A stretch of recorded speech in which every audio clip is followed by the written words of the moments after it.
जी, कुका आईएएस पर आप सभी का स्वागत है। मैं हूं आपके साथ सुमंत था। तो घटना चक्र पूर्वावलोकन की एक क्लास है। ज्योग्राफी की क्लासेस यहाँ पे चल रही है घटना चक्र पूर्वावलोकन की। इसमें हम लोग दक्षिण एवं मध्य भारत की पर्वत श्रेणियाँ और पहाड़ियों की थ्योरी को कर चुके हैं। और आज आप इसके क्वेश्चन को हम लोग देखने वाले हैं। इसके क्वेश्चन को आज आप सीखेंगे, देखेंगे। लगभग 50 क्वेश्चन के आसपास है, तो पूरा इस क्लास में हो सकेगा तो पूरा इस क्लास में करेंगे, या फिर आधा सेक्शन इसमें करने की कोशिश करेंगे। थ्योरी सेक्शन को अगर आपने नहीं किया है तो जरूर कर लीजिएगा। ये देखते हैं क्वेश्चन नंबर फर्स्ट। निम्नलिखित में सबसे प्राचीन पर्वत श्रृंखला कौन सी है, ये पूछा जा रहा है। तो कई सारी पर्वत श्रृंखला की इसमें नाम मिल रही है। हिमालय है, विंध्य है, अरावली है, सतपुड़ा है। तो अरावली पर्वत श्रृंखला, अरावली भारत की सबसे पुरानी पर्वत श्रृंखला है और साथ ही यह दुनिया की सबसे पुरानी पर्वत श्रृंखला में से एक है। तो अरावली प्री कैम्ब्रियन काल में बना है। प्री कैम्ब्रियन बहुत पुराना समय है। तो प्री कैम्ब्रियन काल में अरावली बना है। देखा जाए तो अरावली की उत्पत्ति प्री कैम्ब्रियन काल में शुरुआत में ही हो गई थी। तो ये लगभग 2500 से 3500 मिलियन वर्ष पूर्व बन चुका था। 2500 से 3500 मिलियन वर्ष पूर्व ही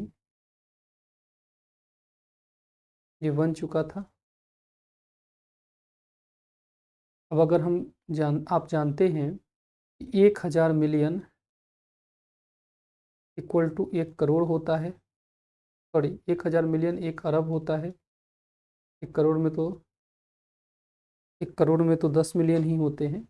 1000 मिलियन 1 अरब के बराबर होता है। तो यहाँ 2500 से 3500 मिलियन वर्ष पूर्व है। यानी हम कह सकते हैं कि 2.5 अरब वर्ष पूर्व अरावली बना था। यही कारण है कि ये वर्तमान में एकदम घिसा पीटा है, बिल्कुल जमीन से जुड़ गया है अरावली। साथ ही साथ आप जानते हैं कि अरावली पर्वत गुजरात में, राजस्थान में, हरियाणा में, दिल्ली में, इन 4 राज्यों में फैला हुआ है अरावली। और काफ़ी महत्वपूर्ण पर्वत है ये। अरावली सबसे प्राचीन पर्वत श्रृंखला है। तो बी ऑप्शन बिल्कुल सही है। बाकी अगर सतपुड़ा की बात करें तो सतपुड़ा भी प्री कैम्ब्रियन काल में ही बन गई थी। सतपुड़ा भी प्री कैम्ब्रियन काल में ही बन गई थी, लेकिन इसका अधिकांश मेसोजोइक काल तक बना रहा। प्री कैम्ब्रियन या मेसोजोइक, प्री कैम्ब्रियन और मेसोजोइक दोनों काल में सतपुड़ा पर्वत का निर्माण होता रहा। और ये आपके 1.8 अरब वर्ष पूर्व बना था। तो 1.8 अरब वर्ष पूर्व प्री कैम्ब्रियन और मेसोजोइक काल में सतपुड़ा पर्वत बना है, जो पुराना पर्वत है लेकिन अरावली के बाद बना है। अरावली के बाद विंध्यन पर्वत बना था और विंध्य पर्वत भी प्री कैम्ब्रियन काल में बना है। विंध्य पर्वत भी प्री कैम्ब्रियन काल में बना है। और विंध्य पर्वत प्री कैम्ब्रियन काल में अगर समय की बात करें तो ये भी 2.5 अरब वर्ष पूर्व बना था। 2.5 अरब वर्ष पूर्व ये भी बना था। तो अरावली के बाद विंध्य पर्वत, विंध्य पर्वत के बाद सतपुड़ा पर्वत बना था। और फिर हिमालय, हिमालय की बात करें तो हिमालय तो काफ़ी नया पर्वत है। ये तो हिमालय तो सिएनोज़ोइक काल में बना है और ये 50 मिलियन वर्ष पूर्व बना है। तो 50 मिलियन वर्ष पूर्व बना है। तो ये काफ़ी नया पर्वत है। और इसके अगर युग की बात करें तो हिमालय सिएनोज़ोइक काल में बना था। तो सिएनोज़ोइक काल में बना था। हमने आपसे कहा था इस धरती पे 5 महायुग आए हैं। एजोइक, पैलियोजोइक, मेसोजोइक, सिएनोजोइक और नियोजोइक। 5 महायुग आए हैं। तो इसमें प्री कैम्ब्रियन काल जो पैलियोजोइक काल था उसमें ही अरावली की उत्पत्ति हो गई थी। बाकी प्री कैम्ब्रियन में ही सतपुड़ा पर्वत और विंध्य पर्वत भी बने हैं, लेकिन अरावली इन सबसे पुराना है। हालांकि अरावली की टाइम पीरियड आपको 600 से 570 मिलियन भी एक थ्योरी में मिलती है। तो पुराने समय से इसमें 600 से 570 मिलियन भी माना जाता है, लेकिन एक आधुनिक दृष्टिकोण से इसका समय अवधि कुछ जो मैंने अभी बताया है इस दृष्टिकोण से माना जाता है। और अरावली की सबसे ऊंची चोटी जो है वो है 1722 मीटर के साथ गुरु शिखर, जो राजस्थान के सिरोही जिला में स्थित है। राजस्थान के सिरोही जिला में ये स्थित होता है। तो ये भी फैक्ट अगर आपसे पूछे जाते हैं, ऐसे क्वेश्चन पूछे जाते हैं, इसके लिए आप तैयार रहिएगा। आइए क्वेश्चन नंबर 2 को देखते हैं। क्वेश्चन नंबर 2, भारत के निम्नलिखित पर्वत प्रणालियों में से कौन सबसे पुरानी है? तो हिमालय है। हिमालय हमने कहा 50 मिलियन वर्ष पूर्व बना था। नीलगिरी पश्चिमी घाट पर्वत का एक हिस्सा है। नीलगिरी पश्चिमी घाट पर्वत का हिस्सा है। साथ ही नीलगिरी तमिलनाडु और केरल में फैला होता है। तमिलनाडु और केरल में फैला है। अब पश्चिमी घाट का हिस्सा है, तो पश्चिमी घाट तो मेसोजोइक काल में बना है। पश्चिमी घाट तो मेसोजोइक काल में बना है, यानी ये पैलियोजोइक के बाद बना है, मेसोजोइक काल में। पश्चिमी घाट ये मेसोजोइक काल में बना है, और मेसोजोइक काल में बना है तो हम कह सकते हैं 150 मिलियन वर्ष पूर्व ये बना है। और सतपुरा, सतपुरा तो आप जानते हैं ये प्री कैम्ब्रियन काल में ही बन गया था, और प्री कैम्ब्रियन काल में 2500 से 1800 मिलियन पूर्व जो है सतपुरा पर्वत बना है। 1800 को ही हम विशेष रूप से यहाँ मान सकते हैं। प्री कैम्ब्रियन काल में 1800 ईसा पूर्व में, बाकी अरावली दुनिया का सबसे पुराना पर्वत है, और ये 2500 मिलियन वर्ष पूर्व ही बन चुका था। तो सबसे पुराना पूछा गया है तो अरावली इसका उत्तर है। अरावली की सबसे ऊंची चोटी आप जानते हैं कौन है? गुरु शिखर, जो राजस्थान के सिरोही जिला में है। बाकी आप जानते हैं, मैप पे मैं आपको अरावली का लोकेशन दिखा दूं तो अरावली पर्वत यहाँ पे इस तरीके से फैला है। ये गुजरात, राजस्थान, हरियाणा, दिल्ली, इन सभी राज्यों में फैला होता है। नेक्स्ट है क्वेश्चन नंबर 3। क्वेश्चन नंबर 3 पे आइए। क्वेश्चन नंबर 3, अधोलिखित में कौन सी पर्वत श्रृंखला भारत में प्राचीनतम है? अरावली आप जानते हैं 2500 मिलियन वर्ष पूर्व बना था। पश्चिमी घाट मेसोजोइक काल में बना है तो 150 मिलियन वर्ष पूर्व बना है। हिमालय हिमालय 50 मिलियन वर्ष पूर्व बना है, सिएनोजोइक काल में, काफ़ी नया पर्वत है। सतपुरा 1800 मिलियन वर्ष पूर्व बना है, और नीलगिरी चूंकि पश्चिमी घाट का ही हिस्सा है इसलिए 150 मिलियन वर्ष पूर्व बना है। तो आपसे प्राचीनतम पूछा गया है तो प्राचीनतम अरावली इसका सही उत्तर है, और अरावली दुनिया के सबसे पुराने पर्वतों में से एक है, और भारत का ये सबसे पुराना पर्वत तो है ही। नेक्स्ट है क्वेश्चन नंबर 4, अरावली श्रेणियाँ किस राज्य में स्थित है? तो हमने कहा अरावली श्रेणियाँ किस किस राज्य में स्थित है, तो ये गुजरात में पालनपुर से शुरू होती है। फिर गुजरात में इसे हम लोग कहते हैं गिरनार की पहाड़ी, नहीं, गुजरात में गिरनार की पहाड़ी तो हम लोग विंध्य पर्वत को कहते हैं। तो गुजरात में है ये, गुजरात में अरावली को अरावली के नाम से ही जाना जाता है, तो गुजरात में है। और गुजरात में इसे हम लोग कहते हैं अरबुदा या आबू की पहाड़ी, अरबुदा या आबू की पहाड़ी कहा जाता है। फिर गुजरात के अलावा ये राजस्थान में फैला है, और राजस्थान में इसे अरावली नाम दिया जाता है। साथ ही साथ इसे राजस्थान में हम लोग आबू भी कहते हैं। तो राजस्थान में इसके दो नाम हो गए, गुजरात, राजस्थान। इसके बाद ये हरियाणा में भी फैला है, हरियाणा में, और हरियाणा में इसे मेवात, ढोसी, हरियाणा में इसका नाम है मेवात, एक ढोसी, ढोसी, नारनौबा, नारनौबा, नारनौबा, इन सभी नामों से इसको जानते हैं। तो मेवात, ढोसी, नारनौबा, बाकी हरियाणा में अरावली भी कहीं कहीं इसे कहते हैं। उसके बाद दिल्ली में भी ये फैला है, और दिल्ली में इसे दिल्ली रीज के नाम से जानते हैं। तो दिल्ली में इसे दिल्ली रीज के नाम से जानते हैं। तो ये अरावली श्रेणियाँ गुजरात, देख सकते हैं ये गुजरात, राजस्थान, हरियाणा और दिल्ली राज्यों में फैला होता है। ठीक है, तो इस तरीके से इसमें 4 राज्य मुख्यतः अरावली है। बाकी आप जानते हैं कि अरावली का सबसे ऊंचा शिखर है गुरु शिखर, अरावली का सबसे ऊंचा शिखर है गुरु शिखर, जिसकी ऊंचाई है 1722 मीटर, और ये गुरु शिखर राजस्थान के सिरोही जिला में आता है। तो ये गुरु शिखर कहाँ है? तो राजस्थान के सिरोही जिला में आता है। नेक्स्ट है क्वेश्चन नंबर 5। क्वेश्चन नंबर 5 की बात करते हैं। नेक्स्ट है क्वेश्चन नंबर 5, पूछा जा रहा है भारत की प्राचीनतम पर्वत श्रेणी। तो अरावली 2500 मिलियन वर्ष पूर्व बना था। हिमालय आपको पता है सिएनोजोइक काल में 50 मिलियन वर्ष पूर्व बना है। विंध्य पर्वत भी 2500 मिलियन वर्ष पूर्व बना है प्री कैम्बियन काल में, लेकिन अरावली के बाद बना है। अब जानते हैं अरावली के बाद विंध्य पर्वत बना है, लेकिन दोनों प्री कैम्बियन काल में ही बने हैं। अगर शिवालिक तो हिमालय का भाग है तो ये 50 मिलियन वर्ष पूर्व, और शिवालिक तो सिएनोजोइक काल के पैलियोजोइक काल में बना था, पैलियोजोइक काल में बना था। क्योंकि हिमालय में 4 संरचना पाई जाती है। एक है ट्रांस हिमालय, ट्रांस हिमालय इयोशीन काल में बना था। ट्रांस हिमालय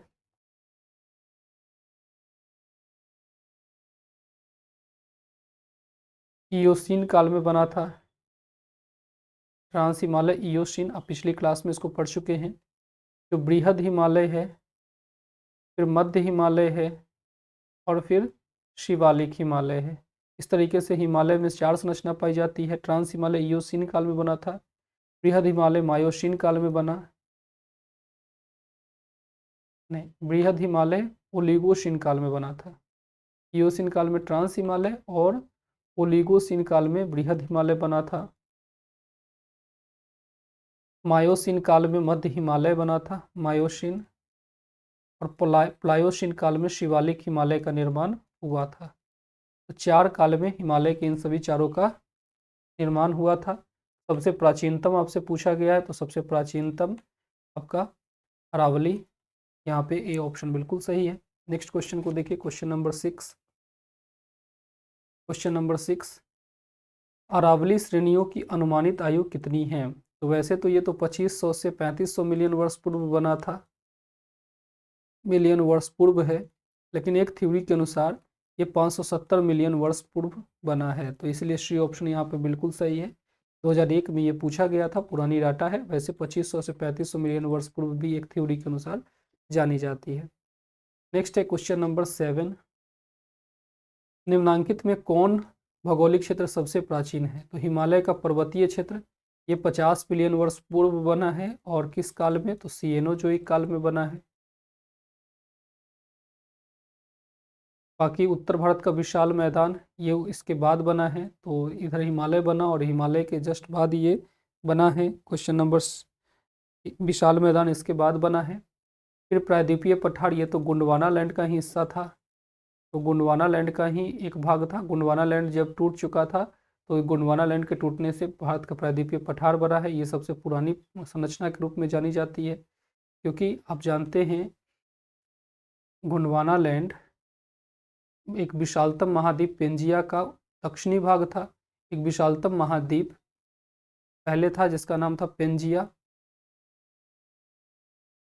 और ये विशालतम महाद्वीप 2 भागों में टूट गया। ऊपर वाले भाग को हम लोगों ने अंगारा लैंड कहा, और नीचे वाले भाग को गोंडवाना लैंड कहा गया।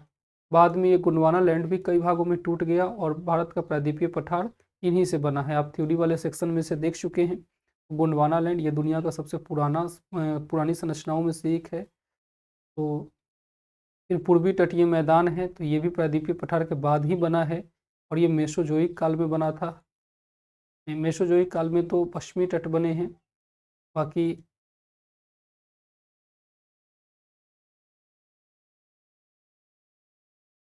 पूर्वी तटीय मैदान ये तो प्री कैम्बियन काल में ही बन चुका था।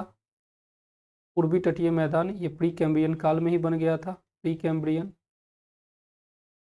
तो यहाँ सबसे पुरानी की बात किया जाए तो प्रायद्वीपीय पठार सबसे पुरानी संरचना है, बाकी ये सभी इसके बाद बने हैं। नेक्स्ट है क्वेश्चन नंबर 8, निम्न में से कौन रेजिड्यूअल पर्वत का उदाहरण है? तो रेजिड्यूअल पर्वत, यहाँ सबसे पहले देखने की बात है कि पर्वत कितने तरह के होते हैं। उससे भी पहले ये देखना चाहिए पर्वत क्या कहलाता है। तो कोई भी ऊपर उठा हुआ भाग जिसका ऊपरी शीर्ष नुकीला हो या जिस पर कोण बना हो, वो पर्वत कहलाता है। अब अगर बात करें तो पर्वत 3 प्रकार की होती है। सबसे पहले हम लोग कहते हैं वलित पर्वत। वलित पर्वत वैसे पर्वत होते हैं जो प्लेटों के वलन के कारण यानी फोल्ड के कारण, इस तरीके होने से कारण वलित पर्वत बनते हैं। दूसरा होता है ज्वालामुखी पर्वत। ऐसे पर्वत ज्वालामुखी क्रिया के कारण बनते हैं। जब ज्वालामुखी आती है तो ज्वालामुखी शंकु के कारण पर्वत का निर्माण होता है। तीसरा पर्वत है भ्रंशोथ पर्वत। भ्रंशोथ पर्वत वैसे पर्वत होते हैं जब कहीं दो ओर से ज़मीन नीचे धंस जाए या बीच का ज़मीन ऊपर उठ जाए, तो इस तरीके से जो पर्वत बनते हैं इन्हें भ्रंशरोत पर्वत कहा जाता है। बाकी ज्वालामुखी पर्वत तो ज्वालामुखी के सहारे बनती है, तो ज्वालामुखी पर्वत होती है। तो यहाँ पर पूछा गया है रेजिड्यूअल पर्वत। अब ये कौन सा पर्वत होता है? तो जब ये तीनों प्रकार के पर्वत बहुत पुराने हो जाते हैं तो ये घर्षित हो जाते हैं अपरदन के कारकों द्वारा। अपरदन के कारक का अर्थ है कि वायु या जल या अन्य किसी कारणों से जब ये धीरे धीरे बहुत पुराने होते जाते हैं तो घर्षित होकर के नष्ट हो जाते हैं। तो ये बहुत पुराने होने के साथ इसमें काटने छाटने की क्रिया के कारण ये अपशिष्ट के रूप में आ जाते हैं और उन्हीं अपशिष्ट पर्वत को रेजिड्यूअल पर्वत कहा जाता है। तो हिमालय चूंकि 50 मिलियन वर्ष पूर्व बना है और नवीन पर्वत है, अभी भी इसमें उत्थान है, इसलिए हिमालय रेजिड्यूअल पर्वत नहीं हो सकता है। किलिमंजारो और एटना, ये किलिमंजारो तंजानिया अफ्रीका का एक ज्वालामुखी पर्वत है और माउंट एटना इटली का एक पर्वत है, ये भी ज्वालामुखी पर्वत है। अब अरावली जो है ये दुनिया के सबसे पुराने पर्वतों में से जानी जाती है और ये प्री कैम्बियन काल में बना है और अरावली एक प्रकार का रेजिड्यूअल पर्वत है। ये बहुत पुरानी पर्वत है और इसमें अब उत्थान भी नहीं हो रहा है, इसलिए 8 का डी ऑप्शन यहाँ पे बिल्कुल सही है। नेक्स्ट है क्वेश्चन नंबर 9। क्वेश्चन नंबर 9, दक्षिण भारत की सबसे ऊंची चोटी का क्या नाम है? तो दक्षिण भारत की सबसे ऊंची चोटी की बात की गई है, 4 ऑप्शन यहाँ पे आपके पास अवेलेबल है। अनाईमुडी की बात की गई है। अनाईमुडी पर्वत कहाँ पे है? देखिए दक्षिण भारत में यहाँ पे पश्चिमी घाट पर्वत पाया जाता है और इस ओर पूर्वी घाट पर्वत पाई जाती है। अब यहाँ पे अनाईमुडी पर्वत ये इस जगह पर पाई जाती है। अनाईमुडी पर्वत, ये अनाईमुडी पर्वत तमिलनाडु में अधिकांश फैला हुआ है, बाकी केरला में भी इसकी कुछ उपस्थिति है अनाईमुडी की, तमिलनाडु और केरला में। तो इसकी जो सबसे ऊंची चोटी है अनाईमुडी, अनाईमुडी वैसे तो अन्नामलाई पर्वत पर है, माफ कीजिए, अनाईमुडी अन्नामलाई पर्वत पर स्थित होता है और अन्नामलाई पर्वत तमिलनाडु और केरल दोनों में फैला है इस जगह पर। अब इसकी सबसे ऊंची चोटी अनाईमुडी की जो हाइट होती है वो होती है 2697 मीटर और ये दक्षिण भारत की सबसे ऊंची चोटी होती है। बाकी डोडा मेटा नीलगिरी पर्वत पर है, जहाँ पर पश्चिमी घाट और पूर्वी घाट मिलते हैं, इसे नीलगिरी पर्वत कहते हैं और इस नीलगिरी पर्वत की सबसे ऊंची चोटी डोडा बेटा है जिसकी हाइट 2637 मीटर है। बाकी महेंद्रगिरी पूर्वी घाट पर यहाँ पे उड़ीसा में है और इसकी ऊंचाई 1501 मीटर होती है। अमरकंटक ये जो है ये नर्मदा नदी की उत्पत्ति यहाँ से अमरकंटक से होती है और ये विंध्य पर्वत का भाग है। तो ये विंध्य पर्वत का भाग होने के कारण इसकी ऊंचाई 1048 मीटर होती है।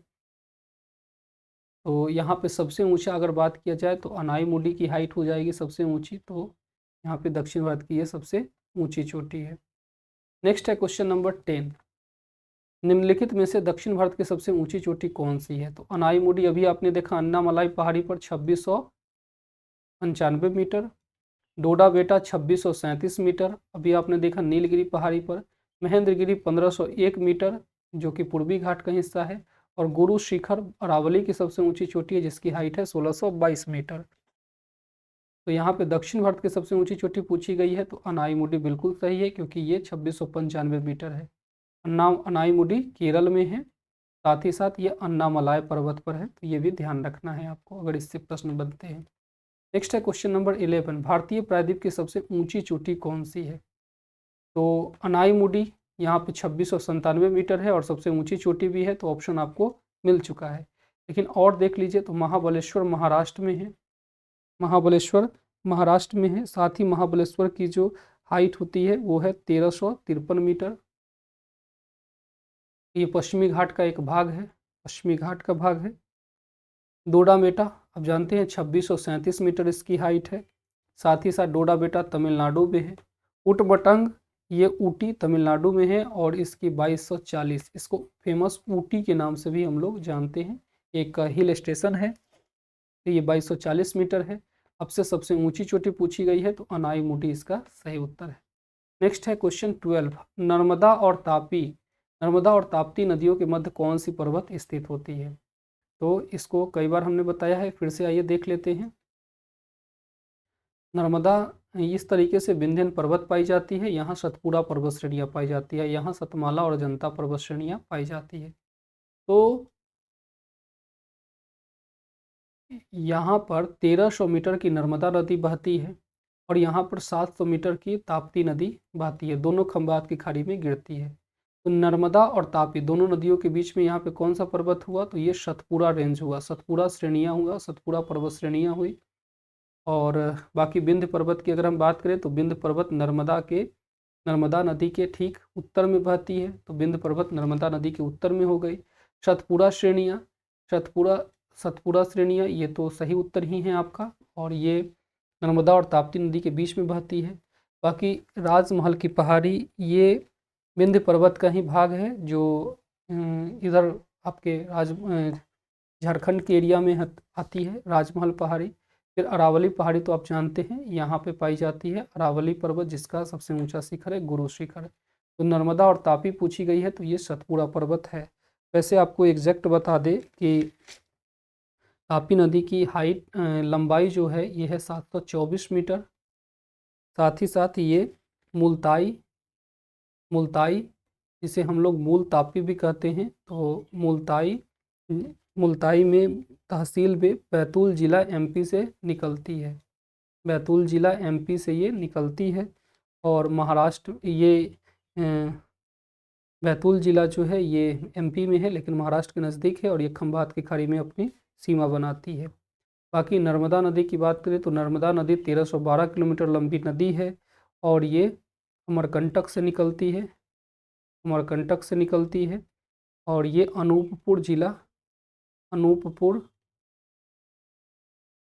एमपी से इसका निकलती है, और ये भी खंभात की खाड़ी में मुहाना बनाती है। तो ये भी फैक्ट आप ध्यान रखिएगा। बाकी नर्मदा और तापी दोनों ढाल के विपरीत बहती है और ज्वार नदमुख का निर्माण कराती है, यानी ये एक ही बार में समुद्र में गिर जाती है, ये किसी भी प्रकार का मुहाना का निर्माण नहीं करती है। नेक्स्ट है क्वेश्चन नंबर 13 की बात करते हैं। क्वेश्चन नंबर 13, उत्तर से शुरू कर दक्षिण की नीचे की दी गई पहाड़ियों का सही अनुक्रम क्या है। उत्तर से शुरू करना है और दक्षिण की ओर आना है। तो नल्ला मलाई पहाड़ी जो है, नल्ला मलाई पहाड़ी ये आंध्र प्रदेश और तेलंगाना का बॉर्डर बनाती है। नल्ला मलाई पहाड़ी आंध्र प्रदेश और तेलंगाना के बॉर्डर पर है और पूर्वी घाट का हिस्सा है। तो देखते हैं यहाँ पे पश्चिमी घाट पर्वत और यहाँ पे पूर्वी घाट पर्वत हो गए। तो नल्ला मलाई पहाड़ी ये आंध्र प्रदेश और तेलंगाना के बॉर्डर पे यहाँ नल्ला मलाई पहाड़ी हो गई। फिर नीलगिरी की पहाड़ी, तो नीलगिरी पहाड़ी ये दोनों जहाँ पर मिलती है ये नीलगिरी की पहाड़ी है। जवाड़ी की पहाड़ी तमिलनाडु में है यहाँ पे, और अन्नामलाई पहाड़ी इसके नीचे स्थित है यहाँ पे। तो आपसे पूछा गया है दक्षिण की ओर, उत्तर से शुरू करके दक्षिण की ओर आना है। उत्तर से शुरू करके दक्षिण की ओर अगर आए तो सबसे पहले आपको यहाँ पे मिलेगा नल्ला मलाई पहाड़ी, तो बिल्कुल सही है। नल्ला मलाई इस ऑप्शन में है, इस ऑप्शन में है, तो बी और डी कट गया। नल्ला मलाई के जस्ट नीचे आपको मिलता है नीलगिरी, तो नल्ला मलाई के बाद आपका नीलगिरी की पहाड़ी हो गई। नल्ला मलाई के बाद नीलगिरी की पहाड़ी हो गई। इसके बाद जवाड़ी की पहाड़ी है जो तमिलनाडु में है, जवाड़ी की पहाड़ी तमिलनाडु में है। और फिर अन्नामलाई की पहाड़ी है, अन्नामलाई की पहाड़ी यहाँ नीचे है, केरला में और तमिलनाडु में फैली हुई है। तो अधिकांश इसके तमिलनाडु में और कुछ केरल में भी है। तो अन्नामलाई पहाड़ी यहाँ पे हो गया, तो ऑप्शन ए बिल्कुल यहाँ पे करेक्ट हो जाएगा।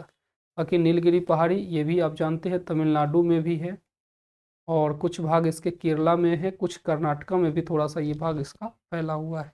तो ऑप्शन ऑप्शन जो है यहाँ पे ये बिल्कुल सही हो जाएगा। नहीं, माफ़ कीजिए, यहाँ पे जवाड़ी की पहाड़ी थोड़ा और ऊपर हो जाएगा। जवाड़ी की पहाड़ी नल्ला मलाई पहाड़ी के जस्ट बाद है, और नील थोड़ा सा ये और ऊपर तक जाती है, और नीलगिरी की पहाड़ी इससे नीची हो जाती है, क्योंकि जवाड़ी की पहाड़ी तमिलनाडु में भी है, लेकिन नीलगिरी की पहाड़ी केरला में भी टच करती है। स्वयं देखिए, मैं फिर से एक बार दिखाता हूँ।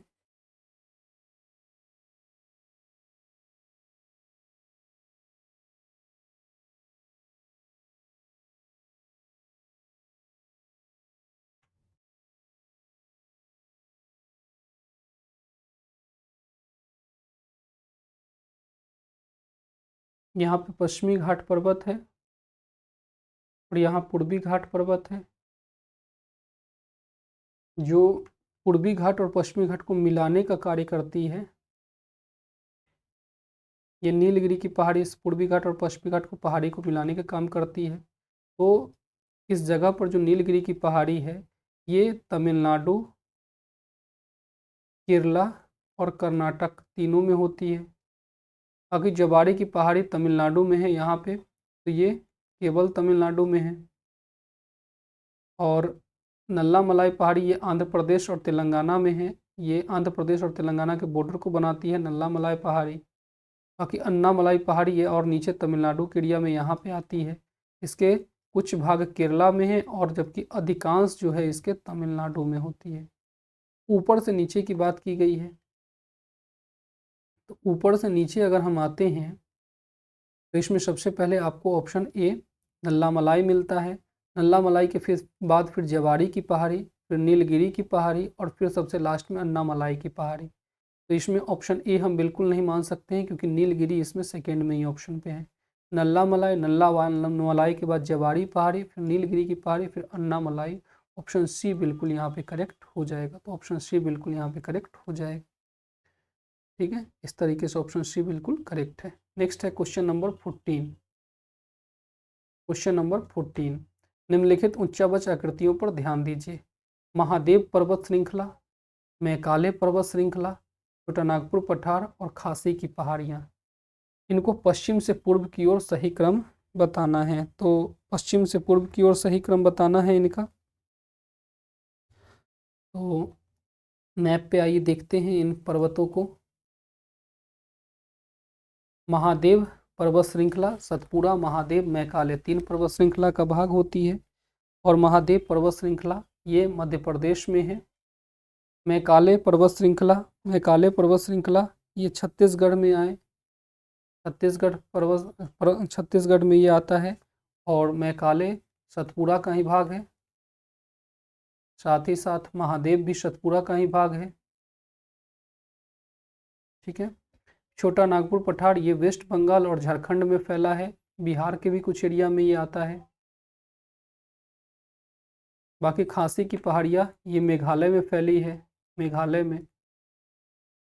तो अगर मैप पर इनको इस लोकेशन के साथ अगर हम फाइंड करने का प्रयास करें, तो यहाँ पे सतपुड़ा, महादेव, मैकाले, तो सबसे इधर मैकाले हो जाएगा। यहाँ मैकाले है और फिर यहाँ पे महादेव पर्वत है।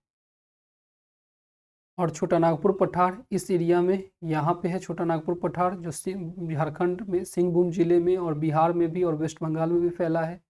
और खासी की पहाड़ियाँ और आगे भी हो जाएगी। अब से पूछा गया है पश्चिम से पूर्व की ओर क्रम। तो अगर इधर से आए तो सबसे पहले हमें 4 दिखाई देगा, फिर 3, फिर 2, फिर 1 ऑप्शन। अच्छा, पश्चिम से पूर्व की ओर की क्रम पूछा गया। तो पश्चिम से पूर्व की ओर तो इधर वेस्ट होता है और इधर ईस्ट होता है। तो पश्चिम से पूर्व की ओर की क्रम बात करें तो पहले हमें 1, फिर 2, फिर 3, फिर 4 दिखाई देगा। 1, 2, 3, 4 के साथ आपका 14 का ये ऑप्शन बिल्कुल करेक्ट हो जाएगा। नेक्स्ट है क्वेश्चन नंबर 15। क्वेश्चन नंबर 15, निम्नलिखित किस पहाड़ी पर पूर्वी घाट पश्चिमी घाट से मिलता है। तो आप जानते हैं इस तरीके से पश्चिमी घाट यहाँ पे पश्चिमी तट के समानांतर स्थित है और पूर्वी घाट यहाँ पे पाया जाता है। इन दोनों का मिलन स्थल नीलगिरी की पहाड़ी कहलाती है। इसलिए ऑप्शन सी नीलगिरी की पहाड़ी बिल्कुल सही है। नीलगिरी की पहाड़ी को हम लोग ब्लू माउंटेन भी कहते हैं और इसकी सबसे ऊंची चोटी है डोडा बेटा, जो 2637 मीटर है और दक्षिण भारत की दूसरी सबसे ऊंची चोटी के रूप में जानी जाती है। बाकी आप जानते हैं कि पालनी की पहाड़ी जो है ये पश्चिमी घाट का हिस्सा है और तमिलनाडु में पड़ता है। तो पालनी की पहाड़ी पश्चिमी घाट का हिस्सा है और ये तमिलनाडु में है। अनाई मुडी ये अन्नामलाई पर्वत पर है, और ये अन्नामलाई पर्वत पर है और अनाई मुडी केरला में है। बाकी अन्नामलाई पर्वत अधिकांश रूप से तमिलनाडु में भी फैला है। फिर सेवराय का पहाड़ी भी तमिलनाडु में है। तो ये भी आपको ध्यान रखना है। और ये पूर्वी घाट का हिस्सा है, पूर्वी घाट का हिस्सा है, यानी यहाँ से सेवराई की पहाड़ी मिलती है आपकी। बाकी अन्नामलाई जो है ये पश्चिमी घाट का हिस्सा है, जो कि आपके यहाँ पे मिलती है, तो बी यहाँ पे मिलता है। फिर डी यहाँ पे है आपके नीलगिरी, तो ये सी आपने देख ही लिया। और पालनी की पहाड़ी तमिलनाडु में है, ये भी आपको ध्यान रखना है, ये भी आपको दिखाई देती है। नेक्स्ट है क्वेश्चन नंबर 16। क्वेश्चन नंबर 16, डोडा बेटा चोटी कहाँ अवस्थित है? तो डोडा बेटा नीलगिरी की पहाड़ी पर है। बाकी अन्नामलाई आप देख सकते हैं अनाईमुडी है, जो दक्षिण भारत की सबसे ऊंची चोटी है। तो नीलगिरी पहाड़ियों पर डोडा बेटा है, जिसे ब्लू ग्रीन माउंटेन भी कहते हैं, और ये पश्चिमी घाट और पूर्वी घाट को मिलाने का कार्य करता है। आपने देखा पश्चिमी घाट और पूर्वी घाट को मिलाने का कार्य करता है नीलगिरी की पहाड़ी। ठीक है, पूर्वी घाट बीच बीच में कटा हुआ है। ठीक है, तो ये नीलगिरी का मिलाने का कार्य करता है। बाकी विंध्याचल श्रेणी में 3 पर्वत आती है, विंध्य, कैमूर और बराकर, इसमें 3 पर्वत श्रेणियाँ आती है। बाकी सतपुरा श्रेणी में 3 पर्वत श्रेणी आती है, सतपुरा, फिर महादेव और मैकाले, ये 3 श्रेणियाँ इसके अंतर्गत आती ही हैं। नेक्स्ट है क्वेश्चन नंबर 17। क्वेश्चन नंबर 17, जहाँ पूर्वी घाट और पश्चिमी घाट मिलते हैं वह निम्नलिखित में कौन सी पहाड़ियाँ अवस्थित हैं? पूर्वी घाट और पश्चिमी घाट को मिलाना है।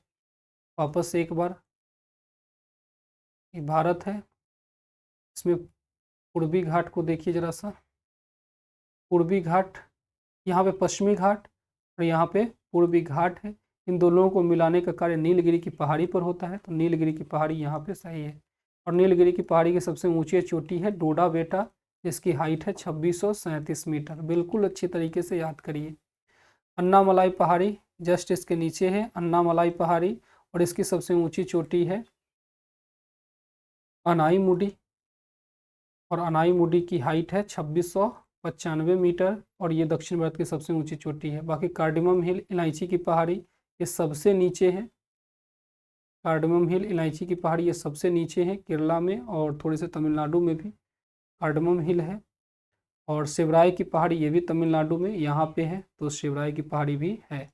लेकिन इसका सही उत्तर है आपका नीलगिरी की पहाड़ी, जो कि पूर्वी घाट और पश्चिमी घाट को मिलाया जाता है। ठीक है, नेक्स्ट है क्वेश्चन नंबर 18। क्वेश्चन नंबर 18, जहाँ पूर्वी घाट और पश्चिमी घाट मिलते हैं वो कौन सी पहाड़ियाँ स्थित है? वहाँ पे है नीलगिरी की पहाड़ी।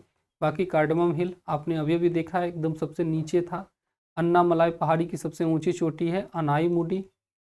ठीक है, सह्याद्री पर्वत, सह्याद्री पहाड़ियाँ ये पूरी की पूरी पश्चिमी घाट का ही एक दूसरा नाम है, और इसकी सबसे ऊंची चोटी भी अनाईमुडी ही है, जो कि अन्नामलाई पर्वत पर है। यानी ये जो अपने बगल में पड़ा है ये इसी का है।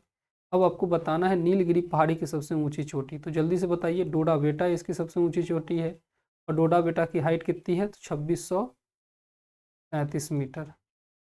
ठीक है, बाकी इलायची की पहाड़ी ये केरला और तमिलनाडु में पाई जाती है, ये आपको पता ही है।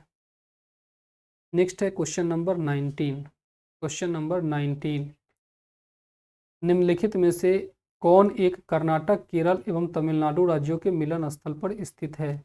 कौन एक कर्नाटक, केरल और तमिलनाडु राज्यों के मिलन स्थल पर स्थित है? जरा सा देखिए, जरा सा ये क्या पूछा जा रहा है। कर्नाटक राज्य, केरल राज्य और तमिलनाडु राज्य तीनों के मिलन स्थल पर बात किया जा रहा है। अब यहाँ पे पश्चिमी घाट यहाँ पे है, पूर्वी घाट यहाँ पे असंबद्ध रूप से फैला है। इन दोनों को अगर मिलन स्थल की बात किया जाए, यानी नीलगिरी की बात की जाए, नीलगिरी पहाड़ी इधर ऊपर में ये कर्नाटक, नीचे केरल और इधर से तमिलनाडु। तो इसके ऊपर की तरफ से यहाँ कर्नाटका हो गया, कर्नाटका, नीचे की तरफ से यहाँ केरला हो गए, और इधर की तरफ से तमिलनाडु हो गया। तीनों के मिलन स्थल की बात की गई है, तो वो है नीलगिरी की पहाड़ी। ऑप्शन डी बिल्कुल सही है। नीलगिरी की सबसे ऊंची चोटी है डोडा बेटा, डोडा बेटा, तो ये चीज़ ध्यान रखिएगा आप, डोडा बेटा इसकी सबसे ऊंची चोटी है। बाकी नंदी की पहाड़ी जो है, नंदी की पहाड़ी ये कर्नाटका में है, और ये न पूर्वी घाट का भाग है न पश्चिमी घाट का भाग है, पूर्वी घाट का भी भाग नहीं है और पश्चिमी घाट का भी भाग नहीं है नंदी की पहाड़ी। और ये विशेष रूप से बहुत प्रसिद्ध है, कर्नाटका में फेमस है बहुत ज़्यादा। और यहाँ पे जो मैसूर है, मैसूर के पास है ये, और यहाँ पे टीपू सुल्तान वगैरह विशेष रूप से अपने जाने जाते हैं। बाकी पालनी की पहाड़ी आप जानते हैं तमिलनाडु में है, और ये पश्चिमी घाट का एक हिस्सा है। पालनी की पहाड़ी पश्चिमी घाट का हिस्सा है और तमिलनाडु में है। बाकी अन्नामलाई पहाड़ी आप जानते हैं, ये भी तमिलनाडु में है और इसका कुछ भाग केरला में है। साथ ही साथ यहाँ पर अनाईमुडी के लिए यह बहुत प्रसिद्ध है। अनाईमुडी दक्षिण भारत की सबसे ऊंची चोटी है, जिसकी हाइट है 2695 मीटर। बाकी डोडा बेटा की हाइट तो आप जानते हैं 2637 मीटर होती है। तो ये सारे फैक्ट आपको विशेष रूप से याद रखने हैं, सब प्रैक्टिस कीजिए बहुत अच्छी तरीके से। नेक्स्ट है question number 20। Question number 20, Nilgiri पर्वतमाला जिस राज्य में अवस्थित है? तो नीलगिरी माला ये तमिलनाडु में है, केरला में है, साथ ही साथ ये कर्नाटका के बॉर्डर पर भी है। ऑप्शन में सबसे ज़्यादा तमिलनाडु में है, वैसे यहाँ पे तमिलनाडु ही ऑप्शन है, तो ये ऑप्शन बिल्कुल सही है। बाकी महाराष्ट्र पश्चिमी घाट का हिस्सा है, इस पर भी कई सारे हैं, लेकिन ये सारे नहीं होंगे। उड़ीसा तो पूर्वी घाट का ही हिस्सा है। उत्तराखंड में तो उत्तरी भारत में हो गया, तो इसका कोई स्कोप ही नहीं है। नेक्स्ट है क्वेश्चन नंबर 21।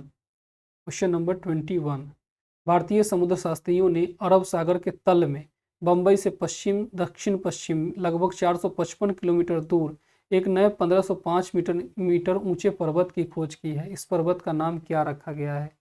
तो इसको रमन सागर पर्वत नाम दिया गया है। बाकी 3 पर्वत इसमें खोजे गए थे, तो इसको में एक को रमन सागर नाम दिया गया है, बाकी 2 को पनिक्कर और वाडिया नाम दिया गया है।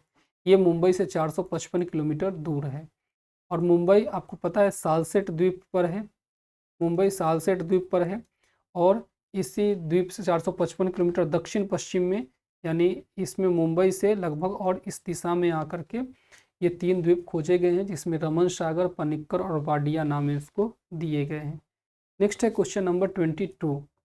क्वेश्चन नंबर 22, निम्नलिखित कथनों में कौन सा एक सही नहीं है? आइए देखते हैं क्या क्या कथन है। पहला है पश्चिमी घाट उत्तरी क्षेत्र में अपेक्षाकृत अधिक ऊंचाई पर है। एक बार पश्चिमी घाट को देखते हैं पहले। ये भारत में पश्चिमी घाट, ये पश्चिमी घाट हो गया। अब पूछा जा रहा है पश्चिमी घाट उत्तरी क्षेत्र में अपेक्षाकृत अधिक ऊंचाई पर है। पश्चिमी घाट की अगर हम बात करें तो पश्चिमी घाट यहाँ पे गुजरात से लेकर के कन्याकुमारी तक फैला है, और ये ऊपर की तरफ उत्तर होता है, नीचे दक्षिण होता है। तो इसमें उत्तरी क्षेत्र में जो है इसकी हाइट कम है और दक्षिण में इसकी हाइट ज़्यादा है, तभी तो इसकी सबसे ऊंची चोटी डोडा बेटा और अनाईमुडी ये दोनों के दोनों इधर ही मिलते हैं, दक्षिण क्षेत्र में ही मिलते हैं, इसलिए स्टेटमेंट नंबर 1 बिल्कुल गलत है। दूसरा है पश्चिमी घाट में अनाईमुडी सबसे ऊंची चोटी है। तो हाँ, अनाईमुडी अन्नामलाई पर्वत पर है, केरल में है, और 2695 मीटर हाइट के साथ ये पश्चिमी घाट में सबसे ऊंची चोटी है, साथ ही दक्षिण भारत की भी सबसे ऊंची चोटी है। तो ये तो बिल्कुल सही है, ये स्टेटमेंट सही है, ये स्टेटमेंट आपका सही है। ताप्ती नदी सतपुड़ा के दक्षिण में है। अब देखिए ताप्ती नदी की बात की गई है, यहाँ पे 2 नदी हम बना लेते हैं, नर्मदा और तापी। यहाँ पे विंध्य पर्वत है, यहाँ पे सतपुड़ा पर्वत है, यहाँ सतमाला और अजंता पर्वत है। इन दोनों नदियों के बीच में इन दोनों पर्वतों के बीच से नर्मदा नदी निकलती है, विंध्य और सतपुड़ा के बीच से। आगे सतपुड़ा और सतमाला के बीच से यहाँ तापी नदी निकलती है। प्रश्न पूछा जा रहा है कि ताप्ती नदी सतपुड़ा के दक्षिण में है, तो ये ताप्ती नदी है और ये सतपुड़ा के ठीक दक्षिण में है, तो ये भी स्टेटमेंट बिल्कुल सही है। नेक्स्ट है नर्मदा नदी तथा तापी नदी घाटियाँ पुरानी रिफ्ट घाटियाँ मानी जाती है। तो नर्मदा नदी और तापी नदी दोनों पुरानी रिफ्ट वैली है। रिफ्ट वैली मतलब एक नाले से होकर के कह सकते हैं हम बह रही है, तो ये भी सही है। तो BCD बिल्कुल सही है, आपसे सही नहीं है पूछा गया है, इसलिए ऑप्शन ए बिल्कुल यहाँ पे करेक्ट हो जाएगा। नेक्स्ट है क्वेश्चन नंबर 23।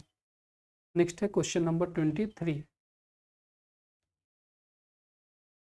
भारत की निम्नलिखित में कौन सी पर्वत श्रेणी केवल एक ही राज्य में फैली है? एक ही राज्य में पर्वत श्रेणी फैली है। अरावली की बात करें, अरावली की लोकेशन को जरा देखिए मैप पे। अरावली इस तरीके से फैली है। तो ये गुजरात में फैली है, राजस्थान में फैली है, दिल्ली में फैली है, साथ ही साथ ये हरियाणा में फैली है। ये तो हो नहीं सकता है क्योंकि 4-4 राज्यों में फैली है। आपके प्रश्न के अकॉर्डिंग एक ही राज्य में फैली हुई नदी पर्वत का नाम ढूंढना है। फिर सतपुड़ा की बात करें तो सतपुड़ा कई राज्यों में फैली है। वापस से सतपुड़ा को अगर मैप पे देखें तो ये विंध्य पर्वत हो गए, यहाँ पे सतपुड़ा श्रेणियाँ हो गई। सतपुड़ा श्रेणी आपकी सतपुड़ा श्रेणी आपकी गुजरात में, महाराष्ट्र में, एमपी में और छत्तीसगढ़ में फैली है। तो ये यहाँ से गुजरात, सतपुड़ा गुजरात, महाराष्ट्र, मध्य प्रदेश और छत्तीसगढ़, इन सभी राज्यों में फैली होती है। तो ये भी आपका नहीं हो सकता है क्योंकि आपको एक ही राज्य में फैले की बात की गई है। अजंता पश्चिमी घाट का भाग है और ये केवल महाराष्ट्र में फैला हुआ है। तो ऑप्शन सी बिल्कुल करेक्ट है। बाकी सह्याद्री तो पूरा का पूरा पश्चिमी घाट है और ये अगर बात करें तो गुजरात, महाराष्ट्र, गोवा, कर्नाटका, तमिलनाडु, केरल, इन सभी राज्यों में फैला होता है। किन किन राज्यों में फैला है? गुजरात, महाराष्ट्र, केरला, तमिलनाडु, गोवा, ठीक है, इन सभी राज्यों में सह्याद्री पर्वत फैला हुआ है। साथ ही कर्नाटका भी है इसमें।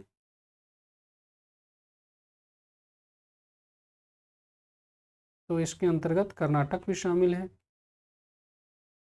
इतने राज्यों में शामिल है इसलिए सह्याद्री भी इसका ऑप्शन नहीं होगा। नेक्स्ट है क्वेश्चन नंबर 24। महाराष्ट्र एवं कर्नाटक में पश्चिमी घाट डैश कहलाते हैं। तो महाराष्ट्र और कर्नाटक दोनों में पश्चिमी घाट को सह्याद्री के नाम से जाना जाता है। बाकी नीलगिरी पर्वत दोनों पर्वतों का मिलन स्थल है। दक्कन का पठार विंध्य पर्वत के ठीक उत्तर वाले विंध्य पर्वत के पश्चिम वाले क्षेत्रों को जाना जाता है और इसमें मध्य उच्च भूमि फैली हुई है। बाकी बी ऑप्शन बिल्कुल यहाँ पे करेक्ट है। नेक्स्ट है क्वेश्चन नंबर 24। क्वेश्चन नंबर 24, नीचे दिए गए कूट से निम्नलिखित पहाड़ियों का दक्षिण से उत्तर की ओर बढ़ते हुए क्रम में सही अवस्थिगत अनुक्रम को चुनना है। तो सतमाला पहाड़ी है और सतमाला पहाड़ी आप जानते हैं महाराष्ट्र में है। सतमाला पहाड़ी महाराष्ट्र में है और ये पश्चिमी घाट पर्वत का हिस्सा ही है। तो सतमाला और अजंता तो ये महाराष्ट्र में ही है और ये पश्चिमी घाट का हिस्सा भी है। बाकी कैमूर पहाड़ियाँ विंध्य पर्वत का भाग होती हैं क्योंकि विंध्य, कैमूर, बराकर, तो ये विंध्य पर्वत श्रेणी का हिस्सा है, विंध्य पर्वत श्रेणी का भाग है। तो कैमूर की पहाड़ी और कैमूर की पहाड़ी इस तरीके से बिहार, यूपी और एमपी में फैली है। कैमूर की पहाड़ियाँ बिहार, यूपी और एमपी में फैली है। फिर नागा पहाड़ी ये नागालैंड और म्यांमार में फैली है। पीर पंजाल श्रेणी आपको पता है अटल टनल वाली, ये जम्मू एंड कश्मीर, हिमाचल प्रदेश, जम्मू कश्मीर और हिमाचल प्रदेश में फैली हुई है। तो आपका दक्षिण से उत्तर की ओर क्रम पूछना है। तो एक मैप पे भी इनको फिर से बना लेते हैं। सतमाला पहाड़ी यहाँ पे हो गया, पश्चिमी घाट तो ये पर्वत है और महाराष्ट्र में इस एरिया में सतमाला यहाँ पे हो गया। तो ऑप्शन ए यहाँ पे हो गया सतमाला। फिर कैमूर पहाड़ी ये विंध्य पर्वत का भाग है, तो विंध्य, कैमूर, बराकर, तो विंध्य पर्वत, कैमूर पर्वत की बात की गई है तो ये इस एरिया में हो गया। फिर नागा पहाड़ी, तो नागा पहाड़ी ये यहाँ पे आपके पूर्वोत्तर के क्षेत्र में है, नागालैंड, क्योंकि पूर्वोत्तर के राज्यों का अगर क्रम देखा जाए तो वो भी आपको अच्छे से पता है। एक बार पूर्वोत्तर के राज्यों का क्रम देख लीजिए, जो इस तरीके से यहाँ पे राज्य बने हैं पूर्वोत्तर के।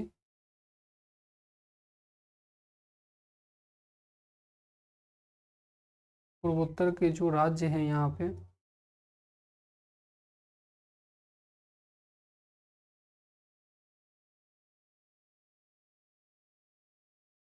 ये इस तरीके से हैं। इसमें सबसे ऊपर में अरुणाचल प्रदेश है। अरुणाचल प्रदेश के जस्ट नीचे नागालैंड पाया जाता है। नागालैंड के नीचे मणिपुर है। मणिपुर के नीचे आपका मिजोरम है।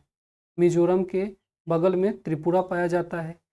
त्रिपुरा के ऊपर मेघालय और मेघालय के ऊपर असम। इस तरीके से ये क्रम पाया जाता है। नागालैंड तो ऊपर है, तो यहाँ पे आपका नागालैंड मिल जाएगा। तो नागालैंड, जो नागालैंड है, नागा पहाड़ी, ये आपको ऊपर में यहाँ पे मिल गया। फिर पीर पंजाल पर्वत श्रेणी, ये सबसे ऊपर मिल जाएगा, पीर पंजाल पर्वत श्रेणी, क्योंकि ये हिमालय का भाग है। आपसे पूछा गया है दक्षिण से उत्तर की ओर, यानी हम दक्षिण आ जाएंगे और दक्षिण से उत्तर की ओर बढ़ना चालू करेंगे। इसमें सबसे पहले हमें मिल जाएगा सतमाला पर्वत पहाड़ी।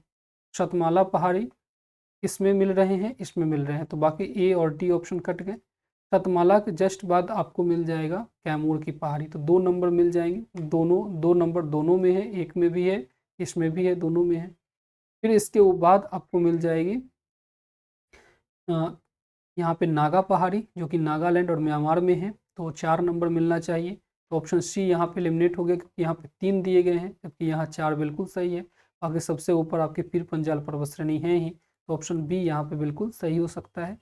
और बहुत ध्यान से देखेंगे, आपको तुरंत उत्तर इसका मिल जाएगा। ये तो मैं आपको समझाने के लिए देर लगा रहा हूँ।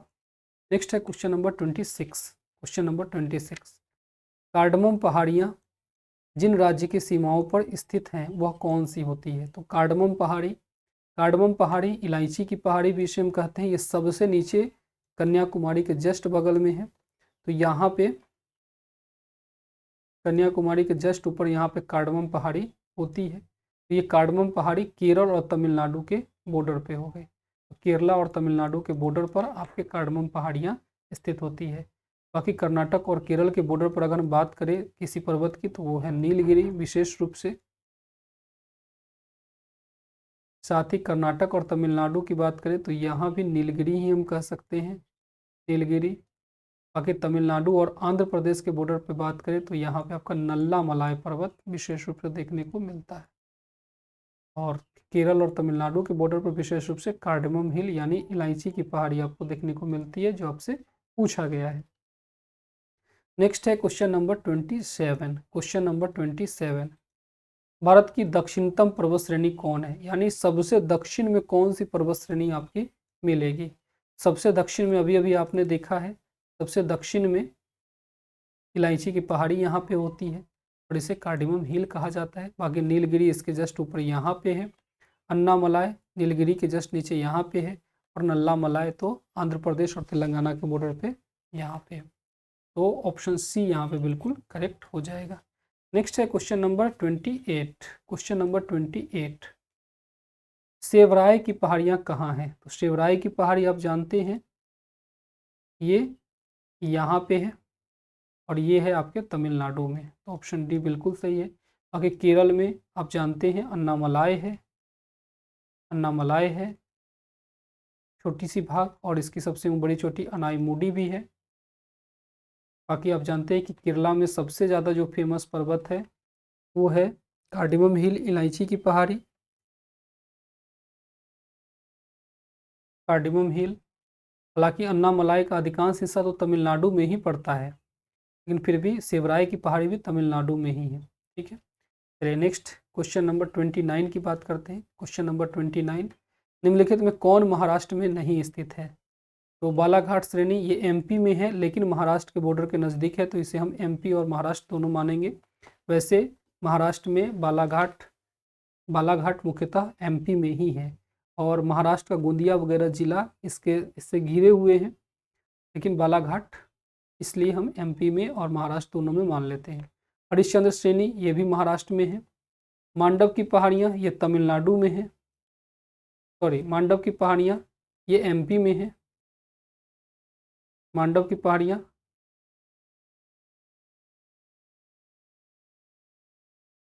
ये एमपी में है, यहाँ पे गुजरात बताया गया है, लेकिन मांडव की पहाड़ियाँ गुजरात में नहीं बल्कि एमपी में है, ध्यान रखेंगे।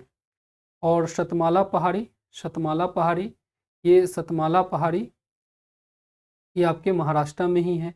आपसे पूछा गया है महाराष्ट्र में कौन नहीं स्थित है, तो मांडव की पहाड़ियाँ नहीं स्थित है, ये मुख्य रूप से मध्य प्रदेश में है। और मध्य प्रदेश के धार जिला में मांडव पहाड़ी है, मध्य प्रदेश के धार जिला में। साथ ही साथ ये विंध्य पर्वत श्रेणी का हिस्सा है।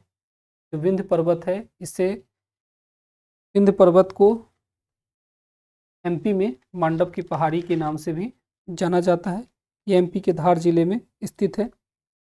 और बाकी हरिश्चंद्र श्रेणी है, ये पश्चिमी घाट का हिस्सा है,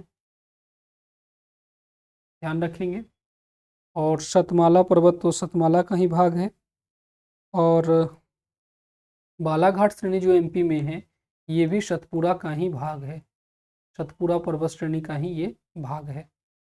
नेक्स्ट है question number 30। Question number 30, Garhjat पहाड़ी।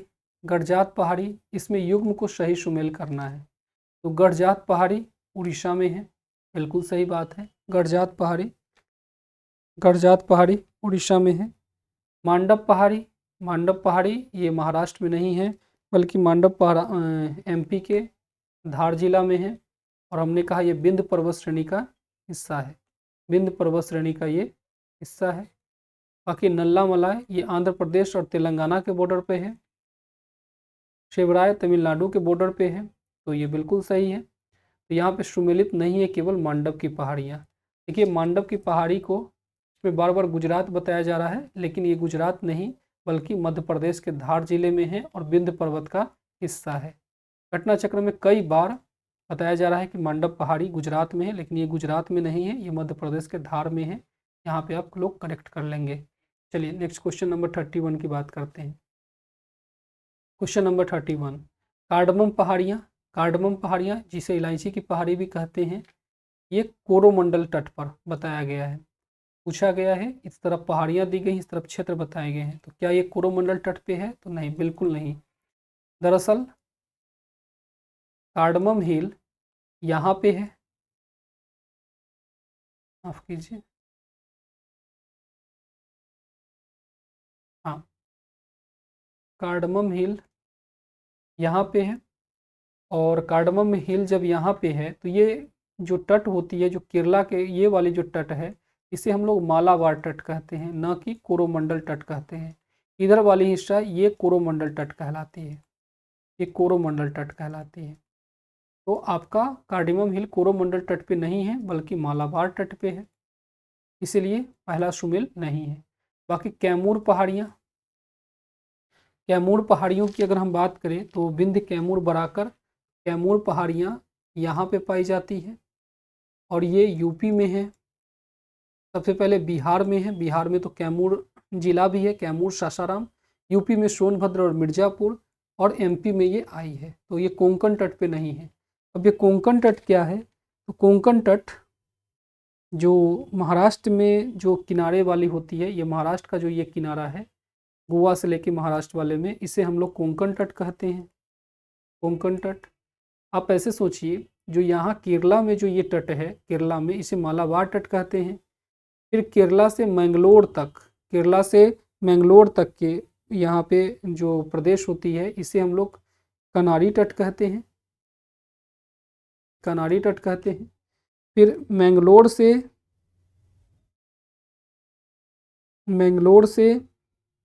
जो गोवा तक की जो तट है, इसे हम लोग कोंकण तट कहते हैं। कोंकण तट ऊपर नहीं, थोड़ा सा और नीचे।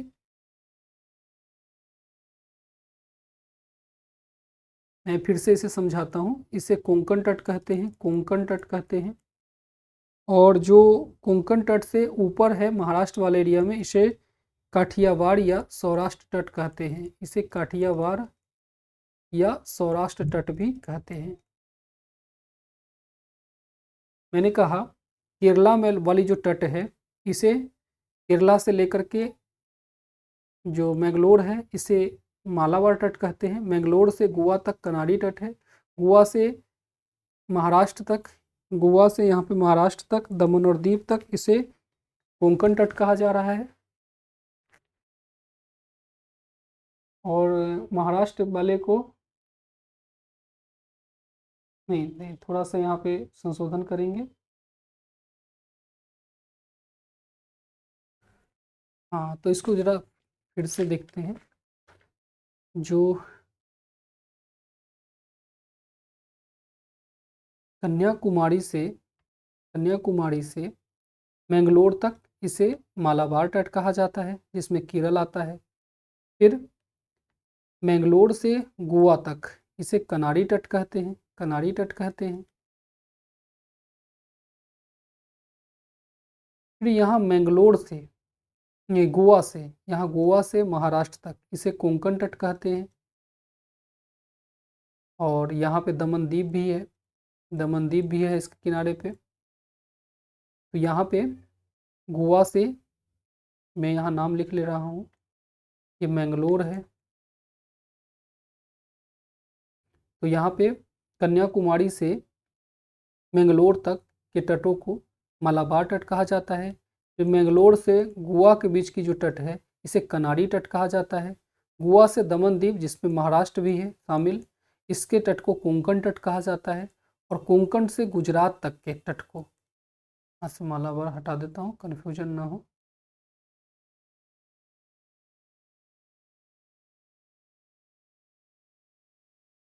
यहाँ से गुजरात तक के जो तट है इसे काठियावाड़ के नाम से जानते हैं।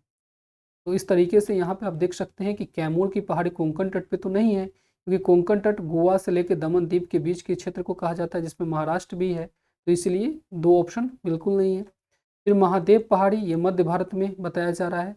महादेव पहाड़ी विंध्य के सतपुड़ा महादेव मैकाले, तो ये मध्य भारत में आता है, तो ये बिल्कुल सही है, मध्य भारत में महादेव पहाड़ी है। तो ये मैच बिल्कुल सही कर रहा है। बाकी मिकिर पहाड़ी, ये पूर्वोत्तर पहाड़ी में मिकिर पहाड़ी बिल्कुल शामिल होती है। यहाँ पे 4 ऑप्शन बिल्कुल सही है, तो 3-4 यहाँ पे सही हो जाता है। 31 का बिल्कुल यहाँ पे सही है।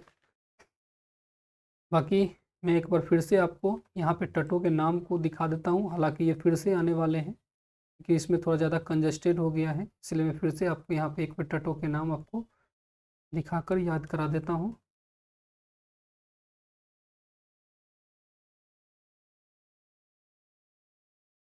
बाकी क्वेश्चन को तो हमने कर लिया है, फिर से एक बार मैं इसको दिखा देता हूँ आपको।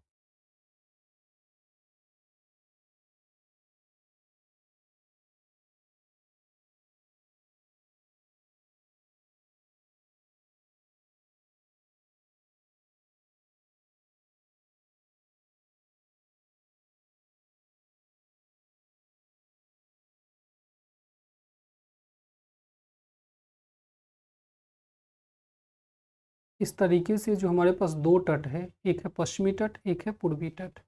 इस पश्चिमी तट और पूर्वी तट पर हम जो तट हैं इनके कुछ नाम देते हैं। वैसे तो ये पश्चिमी तट और ये पूर्वी तट है, लेकिन इनके कुछ नाम देते हैं हम लोग।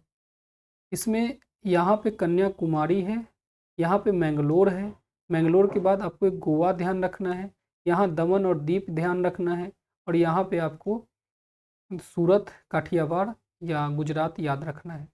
अब इसमें जो ये जगह है, इसमें कन्याकुमारी हमने ये जगह का नाम दिया है, और ये जगह है मंगलोर, जो कि बेंगलोर के बगल में है, मैंगलोर जो कि कर्नाटका में ही है। फिर मैंगलोर के यहाँ पे बगल में गोवा है, गोवा के ऊपर में दमन द्वीप वाले इलाका की बात कर रहे हैं, और इसके ऊपर सूरत है जहाँ ताप्ती नदी मुहाना बनाती है। तो ये सारे पॉइंट हैं। इसमें अगर बात किया जाए तटों की, तो इस कन्याकुमारी से लेकर मंगलौर तक की जो तट है बीच में, इसे हम लोग मालाबार तट कहते हैं, मालाबार तट कहते हैं। मंगलोर से लेकर के गोवा तक की जो तट है इसे कनाडी तट कहा जाता है। गोवा से लेकर के दमन द्वीप, साथ ही इसमें महाराष्ट्र भी शामिल होते हैं, इस तट को हम लोग कोंकण तट का नाम देते हैं, कोंकण। और दमन द्वीप से सूरत के बीच की जो तट है इसे हम लोग काठियावाड़ तट का नाम देते हैं, काठियावाड़, या इसी को सौराष्ट्र तट भी कहते हैं। तो ये तट के नाम हैं जिसको अच्छी तरीके से याद कर लीजिए। अब इसी तरीके से अगर इधर की बात करें, तो पूर्वी तट की बात करें, तो पूर्वी तट में गोदावरी नदी की जहाँ तक मुहाना बनती है, इस समय इस तट को कहा जाता है कोरोमंडल तट, कोरोमंडल तट। और यहाँ से जहाँ से महानदी मुहाना बनाती है, इसे उत्तरी सरकार, उत्तरी सरकार या काकीनारा तट कहा जाता है, काकीनारा या उत्तरी सरकार तट इसे कहा जाता है, यहाँ से लेकर के पूरा इस वाले इलाका को। ठीक है, तो ये कुछ तटों के नाम हैं जिनको आप बहुत अच्छी तरीके से याद कर लीजिएगा। नेक्स्ट है क्वेश्चन नंबर 32। नेक्स्ट है क्वेश्चन नंबर 32। महादेव पहाड़ियाँ किसके भाग हैं? तो सतपुड़ा, महादेव, मैकाले, ये सतपुड़ा एक साथ होते हैं। कौन कौन होते हैं? सतपुड़ा, महादेव और मैकाले तीनों पर्वत एक साथ होते हैं, जिनके ऊपर से ताप्ती नदी बहती है, और जिनके ऊपर से नर्मदा नदी बहती है और जिनके नीचे से ताप्ती नदी बहती है। तो ये सतपुड़ा का भाग है, बिल्कुल सही है। बाकी पश्चिमी घाट आप जानते हैं, एक ये पश्चिमी घाट है पूरी तरीके से। विंध्य पर्वत इसके ऊपर पाई जाती है और नीचे से सतपुड़ा महादेव मैकाले है। नेक्स्ट है धूपगढ़ चोटी कहाँ स्थित है? धूपगढ़ चोटी, धूपगढ़ चोटी की बात की गई है। तो धूपगढ़ चोटी सतपुड़ा की सबसे ऊंची रेंज की है, सबसे ऊंची चोटी है, जो कि पंचमढ़ी मध्य प्रदेश में है। अगर बात करें हम, तो जो विंध्य पर्वत है, विंध्य पर्वत, इसकी सबसे ऊंची चोटी सद्भावना शिखर है, और सतपुड़ा महादेव मैकाले की सबसे ऊंची चोटी धूपगढ़ है, जो कि पंचमढ़ी मध्य प्रदेश में है। तो इसलिए 31 का ये सतपुड़ा रेंज बिल्कुल सही है। बाकी सतपुड़ा महादेव मैकाले में धूपगढ़ है, और विंध्य रेंज में भी मैकाले रेंज में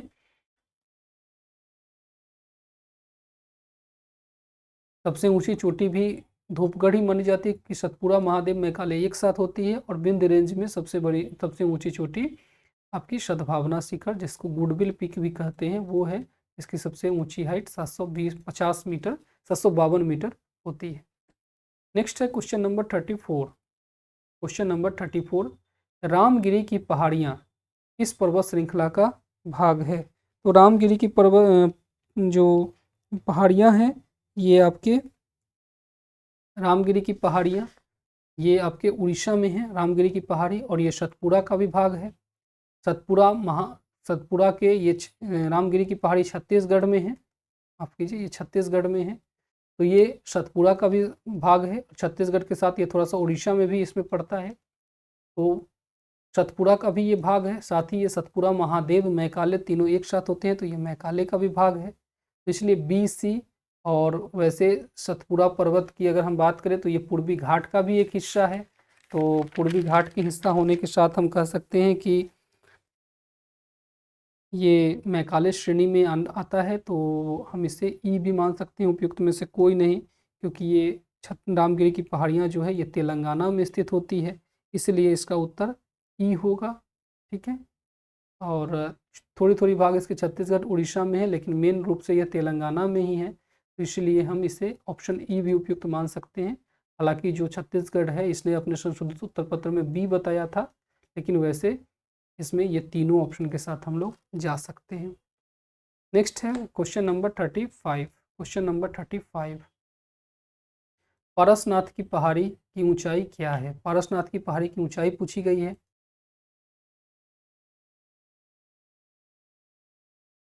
तो पारसनाथ पहाड़ी की ऊंचाई क्या है? 1600 metre, 1565 metre, 1365 metre, 1260 metre. Parasnath पहाड़ी, इसे सम्मेद शिखर भी कहा जाता है। जो विंध्य पर्वत है, वो विंध्य पर्वत ही झारखंड में पारसनाथ पहाड़ी, राजमहल की पहाड़ी इत्यादि नामों से जानी जाती है।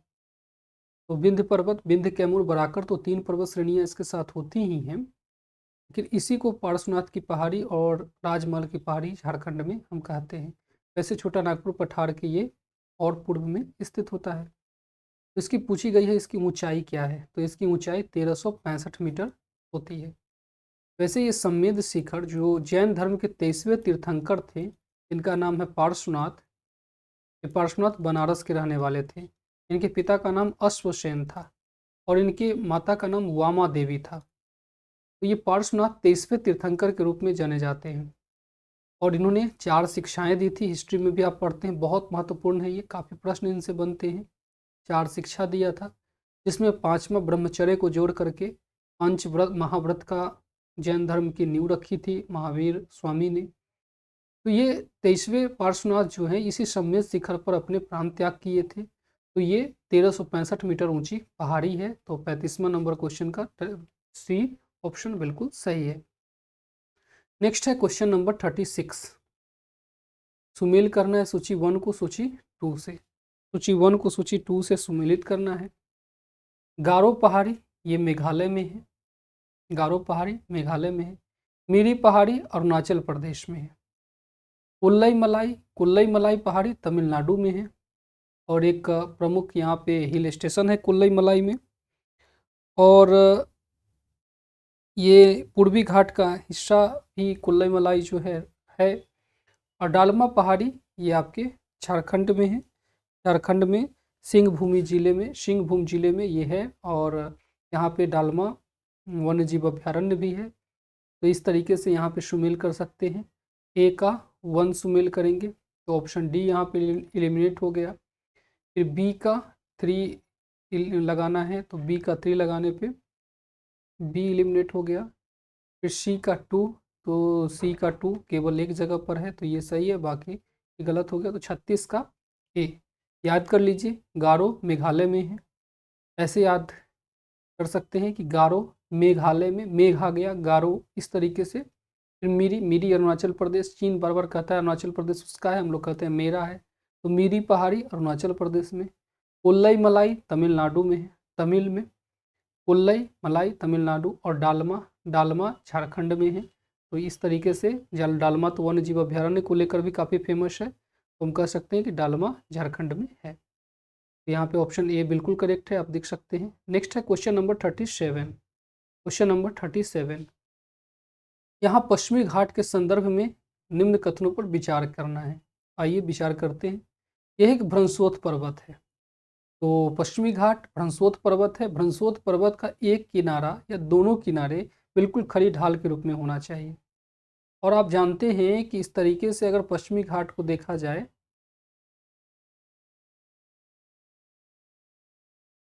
इसका जो इधर अरब सागर वाला जो ढाल है ये बिल्कुल खड़ी होती है। और इधर की तरफ जो इसका ढाल है ये मंद ढाल है। तो कुछ इस तरीके से हम कह सकते हैं, ये इस तरीके से पश्चिमी घाट पर्वत है। एक तरफ से पूरी खड़ी ढाल है, भ्रंश का गार है, और दूसरी तरफ से मंद होती हुई ढाल है जिससे कई नदियां बहती है। तो यह एक भ्रंशोत पर्वत है, बिल्कुल सही बात है। इसका पूर्वी ढाल क्रमशः नीचा होता हुआ पठार है। तो इसके पूर्वी ढाल में नीचा होता हुआ पठार है, बिल्कुल सही बात है। पश्चिमी ढाल एकदम खड़ी है और पूर्वी ढाल नीचा होता हुआ पठार है। इसका उत्तरी खंड लावा से या बेसाल्ट से आच्छादित है। तो अगर देखें तो ये उत्तर है, ये दक्षिण है। इसके उत्तरी खंड में यहीं पे दक्कन लावा पठार है, ये वाला एरिया दक्कन लावा पठार का है। और इस दक्कन लावा पठार में, इस दक्कन लावा पठार में जो क्रिटेशियस काल है, इस क्रिटेशियस काल में एक ज्वालामुखी आई थी। और जब भी ज्वालामुखी होती है तो उसमें बेसाल्ट के लावा निकलती है, लावा बेसाल्ट की बनी होती है। तो उत्तरी एरिया में इसमें बेसाल्ट के एक आच्छादित है, बेसाल्ट से ये पटा हुआ है। तो बिल्कुल सही बात है। तो ऑप्शन 3 भी सही है। तो यहाँ पे 1 2 3 तीनों ऑप्शन सही है। तो डी ऑप्शन यहाँ पे बिल्कुल करेक्ट हो जाएगा। नेक्स्ट है क्वेश्चन नंबर 38। कोडाई कनाल किस पहाड़ी पर स्थित है? तो कोडाई कनाल जो है ये एक महत्वपूर्ण हिल स्टेशन है। और कोडाई कनाल एक महत्वपूर्ण हिल स्टेशन होने के साथ यहाँ पे इसे हिल स्टेशन की राजकुमारी भी कहा जाता है। बहुत फेमस, बहुत ही शानदार तरीके की यहाँ पे है। इसे अंग्रेजों ने बसाया था तो इसे हिल स्टेशन का राजकुमारी भी कहा जाता है कोडाई कनाल को। और ये तमिलनाडु में है। और तमिलनाडु के जो डिंडीगुल जिला है, इस डिंडीगुल जिला में ये हिल स्टेशन है। और ये जो कोडाई कनाल है ये पालनी की पहाड़ी पर है। पालनी की पहाड़ी पर ये हिल स्टेशन स्थित होता है। तो ये जो है सी ऑप्शन बिल्कुल यहाँ पे सही है, पालनी की पहाड़ी। और बाकी इससे फैक्ट भी, इससे क्वेश्चन भी अगर बनेगा तो आप कर पाने की स्थिति में होंगे। नेक्स्ट है क्वेश्चन नंबर 39। क्वेश्चन नंबर 39, निम्नलिखित में कौन सी पहाड़ियाँ राजस्थान में विंध्य पर्वत श्रेणियों का विस्तार है? कौन सी पहाड़ियाँ राजस्थान में विंध्यन पर्वत श्रेणी का विस्तार है? तो विंध्य पर्वत श्रेणी अब जानते हैं कि विंध्य, कैमूर और बराकर, विंध्य, कैमूर और बराकर, ये 3 पर्वत पाई जाती है। विंध्य, कैमूर, बराकर। और इस विंध्य पर्वत को अलग, इस ये विंध्य पर्वत मुख्य रूप से आपके बिहार में फैला है, झारखंड में फैला है, मध्य प्रदेश में है, छत्तीसगढ़ में है और गुजरात राजस्थान तक ये गया है। तो इस विंध्य पर्वत को बिहार में विंध्य पर्वत को बिहार में कैमूर की पहाड़ी कहा जाता है। बिहार में इसे कैमूर की पहाड़ी कहते हैं।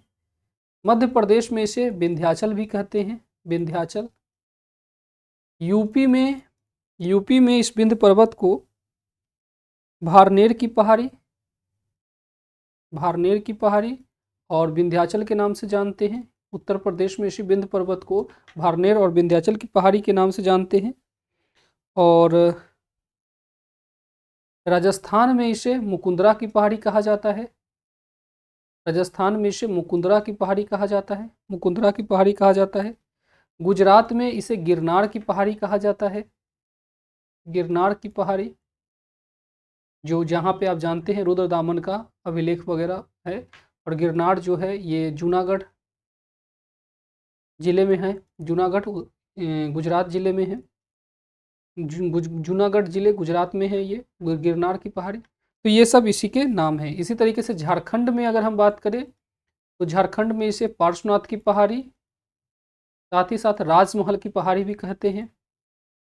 तो ये सब विंध्य पर्वत ही हैं जिनके अलग अलग नाम है। तो बिहार में इसे कैमूर की पहाड़ी, मध्य प्रदेश में विंध्याचल, उत्तर प्रदेश में भारनेर और विंध्याचल, राजस्थान में मुकुंदरा, गुजरात में इसे गिरनार की पहाड़ी, झारखंड में इसे पार्श्वनाथ और राजमहल की पहाड़ी कहते हैं। आपसे पूछा है कौन सी पहाड़ियाँ राजस्थान में विंध्य पर्वत श्रेणी का एग्जाम्पल है। तो राजस्थान की बात की गई है तो इसमें विंध्य पर्वत की है, तो बाकी मुकुंदरा की पहाड़ी आप इसमें बिल्कुल सही लगा सकते हैं। राजस्थान में जो कोटा, झलवारा, ये सब जो जगह है इसमें मुकुंदरा की पहाड़ी विंध्य पर्वत को कही जाती है। बाकी राजस्थान में मेन अरावली पर्वत है, आप जानते हैं। नेक्स्ट है क्वेश्चन नंबर 40। कौन सी पर्वतीय चोटी पूर्वी घाट में अवस्थित है? अवस्थित नहीं है पूछा गया है। कौन सी पर्वतीय चोटी पूर्वी घाट में अवस्थित नहीं है? तो गलीकुंडा है, शलहेर, सिंग्रामगट्टा, माधोकुला कुंडा। तो इसमें कई सारे हिल स्टेशन भी नाम हैं। तो गलीकुंडा एक प्रमुख हिल स्टेशन है जो आंध्र प्रदेश में विशाखापट्टनम के पास है।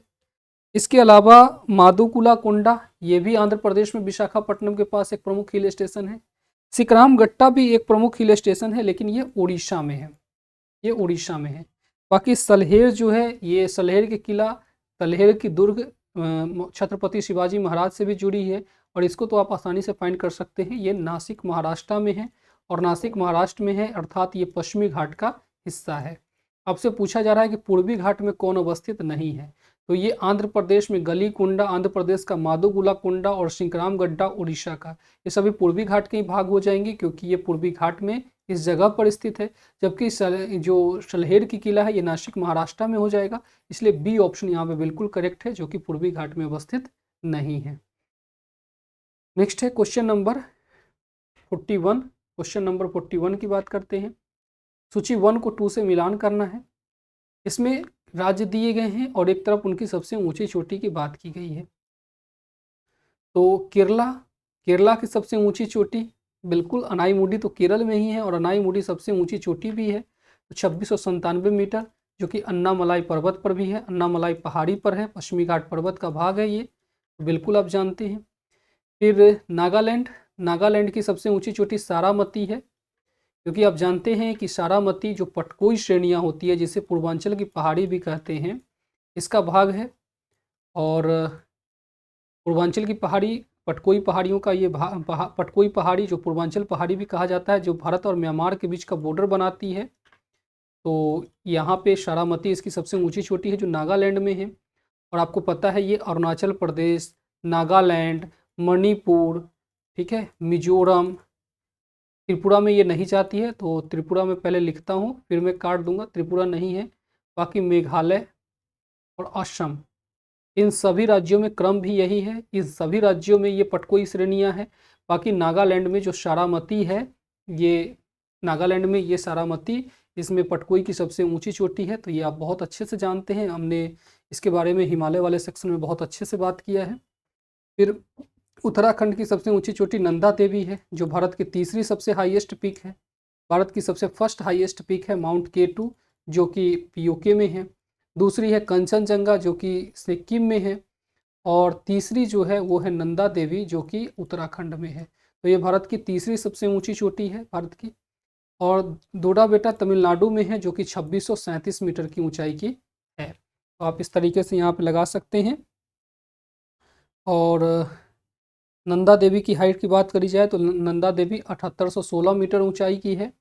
और सारामती की बात करें तो ये 3826 मीटर ऊंचाई इसकी है। 3826 मीटर। ये बड़े आसान तरीके से आप यहाँ पे इसमें सुमेल कर सकते हैं। नेक्स्ट है क्वेश्चन नंबर 42। क्वेश्चन नंबर 42, और मध्य भारत में स्थित पहाड़ियों का पश्चिम से पूर्व निम्नलिखित में कौन सा एक क्रम सही है। कुछ पहाड़ियों के नाम दिए गए हैं, मैकाले, सतपुड़ा, महादेव और छोटा नागपुर।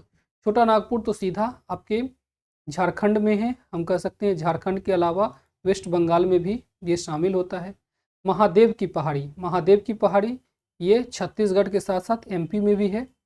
तो छत्तीसगढ़ और एमपी में आपके महादेव की पहाड़ी है। उसके बाद सतपुड़ा, ये मध्य प्रदेश और छत्तीसगढ़ दोनों में है।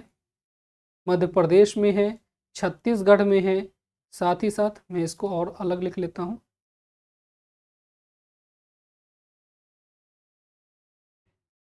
सतपुड़ा महादेव मैकाले आप जानते हैं ये आपके छत्तीसगढ़ में है, मध्य प्रदेश में है, साथ ही आपके गुजरात में भी है, और साथ ही राजस्थान में भी फैला है। तो काफ़ी लंबा है ये। और मैकाले की पहाड़ी, मैकाले की पहाड़ी ये आपके छत्तीसगढ़ और मध्य प्रदेश में, छत्तीसगढ़ और मध्य प्रदेश में होता है। तो अगर क्रम की बात करें तो सबसे पश्चिम से पूर्व की ओर की बात की गई है, यानी इस साइड में हमें पश्चिम से आना है। तो जब गुजरात राजस्थान में तो सबसे पहले हमें सतपुड़ा देखने को मिलेगा। तो सतपुड़ा के साथ यहाँ पे स्टार्ट करते हैं, यहाँ सतपुड़ा है, यहाँ सतपुड़ा है, तो बाकी ए और सी ऑप्शन कट गए। फिर सतपुड़ा के बाद अगर बात करते हैं महादेव की, तो महादेव पहाड़ी, महादेव पहाड़ी छत्तीसगढ़ और मध्य प्रदेश दोनों में है। तो छत्तीसगढ़ और मध्य प्रदेश दोनों में है, तो महादेव दोनों ऑप्शन में है, तो यहाँ बिल्कुल कर सकते हैं। अब यहाँ पे छोटा नागपुर पठार दिया है। छोटा नागपुर पठार तो सबसे पूर्व में हो गया क्योंकि ये वेस्ट बंगाल की तरफ है, इसीलिए ऑप्शन डी यहाँ पे किल हो गया, और बी ऑप्शन बिल्कुल यहाँ पे सही हो गया। फिर मैकाले है, फिर छोटा नागपुर है। वैसे महादेव मैकाले दोनों छत्तीसगढ़ और मध्य प्रदेश में है, आप बिल्कुल यहाँ पे देख सकते हैं। तो इस तरीके से आपको विजुलाइज हो गया। आगे बढ़ें। नेक्स्ट है क्वेश्चन नंबर 43। नेक्स्ट है क्वेश्चन नंबर 43। ठीक है, क्वेश्चन नंबर 43। चलिए आ गया यहाँ पे। सतपुड़ा क्षेत्र में स्थित श्रेणियों में से पश्चिम से पूर्व की ओर उनकी स्थिति को दर्शाने वाला निम्नलिखित में कौन सा क्रम सही है। तो सतपुड़ा की ही सभी पर्वतों की बात की गई है। सतपुड़ा की एक बरवानी की पहाड़ी, इसको मध्य प्रदेश में हम लोग बरवानी की पहाड़ी भी कहते हैं। फिर महादेव श्रेणी आपने देखा है मध्य प्रदेश और छत्तीसगढ़ दोनों में है। और मैकाले श्रेणी ये भी मध्य प्रदेश और छत्तीसगढ़ दोनों में आता है। तो आपसे पूछा गया है पश्चिम से पूर्व की ओर क्रम, यानी इस साइड से हमें चलना है पश्चिम से पूर्व की ओर। ठीक है, तो पश्चिम से पूर्व की ओर का क्रम है, यानी सबसे पहले हमें बरवानी की पहाड़ी मिलेगी क्योंकि ये केवल एमपी में है, जबकि मध्य प्रदेश और छत्तीसगढ़ दोनों में महादेव श्रेणी है।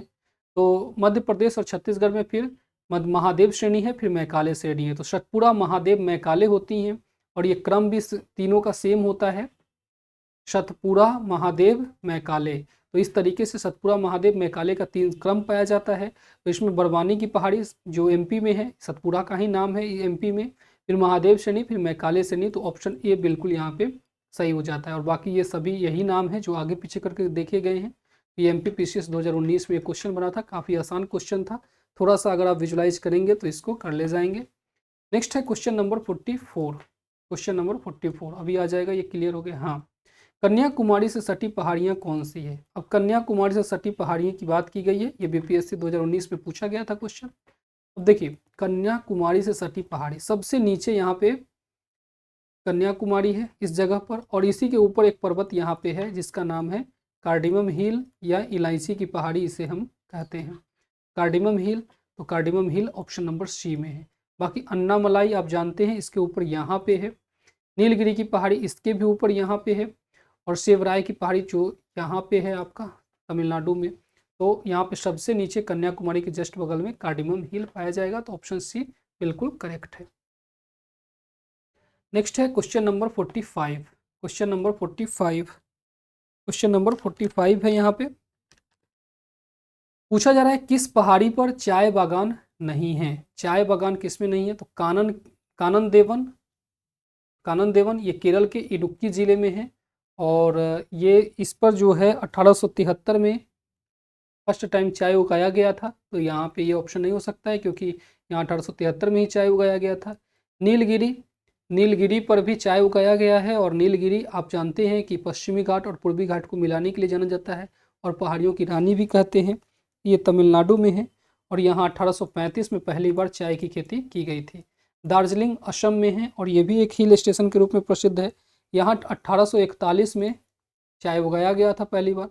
गिरनार की पहाड़ी, ये चूँकि विंध्य पर्वत का भाग है और गुजरात में है, गुजरात के जूनागढ़ ज़िले में है और विंध्य पर्वत का है। इसकी ऊंचाई भी बहुत अधिक नहीं होती है, इसीलिए यहाँ चाय नहीं उगाई जाती है। चाय उगाने के लिए एक विशेष प्रकार की जलवायु की ज़रूरत पड़ती है, थोड़ी अधिक ऊंचाई पे ही मिलते हैं। तो ये तीनों ऊंचाई वाले एरिया में है और आपने देख लिया यहाँ 1873 में, यहाँ 1835 में, यहाँ 1841 में चाय उगाया गया है। इसीलिए ऑप्शन जो डी है ये बिल्कुल सही है, यहाँ चाय का बागान नहीं है। ठीक है, नेक्स्ट है क्वेश्चन नंबर 26। तो यहाँ पे अभी आ जाएगा, ये क्लियर हो जाएगा। ठीक है, तो यहाँ आप देख सकते हैं। नेक्स्ट है क्वेश्चन नंबर 46। क्वेश्चन नंबर 46, सूची 1 को 2 से सुमेल करना है और सही कूट का सही उत्तर चुनना है। एक तरफ पहाड़ी और पर्वत है, दूसरी भारतीय राज्यों की उपस्थिति की बात की गई है। तो यहाँ पे आइए देखते हैं, थोड़े से ये प्रश्न रिपीट होने की पूरी संभावना है क्योंकि यूपीपीसीएस 2022 वाले प्री में ये क्वेश्चन बना था। ये क्वेश्चन वापस से रिपीट हो सकता है आपके। इसमें बटेश्वर पहाड़ी सबसे पहले बात की गई है, बटेश्वर पहाड़ी की। तो देखिए बटेश्वर पहाड़ी जो है ये एक बटेश्वर मंदिर है और एक बटेश्वर पहाड़ी है। बटेश्वर मंदिर जो है ये मध्य प्रदेश में है और मध्य प्रदेश के मुरैना में बटेश्वर मंदिर बहुत प्रसिद्ध है। तो ये बटेश्वर मंदिर है और एक दूसरा बटेश्वर पहाड़ी है। और बटेश्वर पहाड़ी जो है ये बिहार के भागलपुर ज़िले में है। तो बिहार के भागलपुर ज़िले में बटेश्वर पहाड़ी है। तो बटेश्वर पहाड़ी ए का 3 यहाँ पे बिहार में एक पहाड़ी है, जबकि बटेश्वर मंदिर अगर पूछा जाए तो ये मध्य प्रदेश के मुरैना में है। यूपीपीसीएस की ट्रेंड रही है जो वो क्वेश्चन को एक पर मंदिर और एक पर पहाड़ी के लिए करने के लिए जाना जाता है। तो इस चीज़ को ध्यान रखेंगे। उसके बाद बिलाड़ी श्रृंखला, बिलाड़ी श्रृंखला अगर हम बात करें तो ये कर्नाटक में एक बिलाड़ी श्रृंखला जो है ये कर्नाटक का एक विशेष रूप से टूरिस्ट प्लेस है। ये पुरानी यहाँ पे इस तरीके से जो एक ज़िला हुआ करती थी उसी के नाम पर कर्नाटक का ये बिलाड़ी रेंज का नाम रखा गया है। तो यहाँ पे बिलाड़ी श्रृंखला है, तो ये बी का 4 सही है। ठीक है, फिर चीन श्रृंखला, चीन श्रृंखला, चीन श्रृंखला ये मणिपुर में है। चीन श्रृंखला मणिपुर में है और मणिपुर से ये म्यांमार के बॉर्डर तक, म्यांमार के बॉर्डर पर ये जाना जाता है। और धोशी पहाड़ी ये हरियाणा में है, धोशी पहाड़ी ये हरियाणा में है। तो इस तरीके से यहाँ पे हम देख सकते हैं कि बटेश्वर पहाड़ी बिहार, तो ए का 3 2 जगह है, तो बी और सी कट गया। फिर बिलाड़ी श्रृंखला ये कर्नाटक में है, तो बी का 4 केवल एक ही जगह है, तो डी सही हो गया और ये ऑप्शन यहाँ पे एलिमिनेट हो गया। याद कर लीजिए इस तरीके से बटेश्वर पहाड़ी, बटेश्वर पहाड़ी ये बिहार भागलपुर में है और हमने कहा एक मुरैना जो में मंदिर भी है बटेश्वर। फिर चीन श्रृंखला ये मणिपुर में है, धोशी पहाड़ी ये हरियाणा में महेंद्रगढ़ में है और बाकी बिलाड़ी श्रृंखला ये कर्नाटक में है। ठीक है, बिलाड़ी गुड्डा बिल्कुल सही बात है, इसमें विकल्प बिल्कुल सही दिया गया था। उसके बाद नेक्स्ट है आपकी पर्वत चोटियाँ पर हम पहुँच गए हैं अब। तो इसमें हम लोग सेक्शन वाले में जो इस क्वेश्चन में हम लोग इतना ही करेंगे, इस सेक्शन में हम लोग इतने ही क्वेश्चन को करेंगे और फिर नेक्स्ट टॉपिक जो आपकी पर्वत श्रृंखला है, पर्वत चोटियाँ हैं, इसके बारे में बात करेंगे। तो चलिए आज आपके सेशन को ध्यान करने के लिए बहुत बहुत धन्यवाद। मिलते हैं अगली क्लास में, इसको मल्टीपल रिवीजन कीजिए, काफ़ी महत्वपूर्ण है। और चलिए फिर मिलते हैं अगली क्लास में, धन्यवाद।